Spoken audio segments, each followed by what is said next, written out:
अस्सलामुअलैकुम वरहमतुल्लाहि वबरकातुहू। मैं कामरान अली अनमोल फीड मिल रहीम यार ख़ान से आप सब दोस्तों से मुखातिब हूँ जी। ये गाड़ी जी माशाल्लाह से मुल्तान शहर जाने के लिए लोड हो रही है। मुल्तान में हमारे मुअज़्ज़ज़ कस्टमर जनाब तबस्सुम खुर्शीद साहब, उनका माशाल्लाह से ये गाड़ी पर माल लोड हो रहा है। लड़के गाड़ी माशाल्लाह से जी लोड कर रहे हैं। अभी कुछ ही देर में यह गाड़ी मुल्तान की तरफ रवाना हो जाएगी।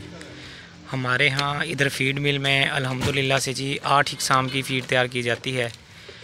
Milking plus feed, milking super plus feed, कुर्बानी फीड, फैक्टनी feed, grower feed, calf starter feed और बकरा फीड।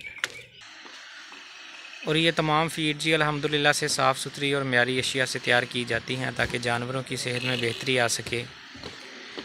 इसके अलावा हमारे यहाँ अल्हम्दुलिल्लाह से जी अनमोल सुपर प्लस हाज़मा मसाला तैयार किया जाता है, जो कि जानवरों के निज़ामी इंतज़ाम को बेहतर से बेहतर बनाता है, जिसमें 40 से ज़ायद कुदरती अज्जा शामिल किए जाते हैं। दुआ करता हूँ जी अल्लाह पाक सब दोस्तों के कारोबार में मालो जान में खैर व बरकत अता फ़रमाए। हमारा नारा जी किसान की तरक्की पाकिस्तान की तरक्की है।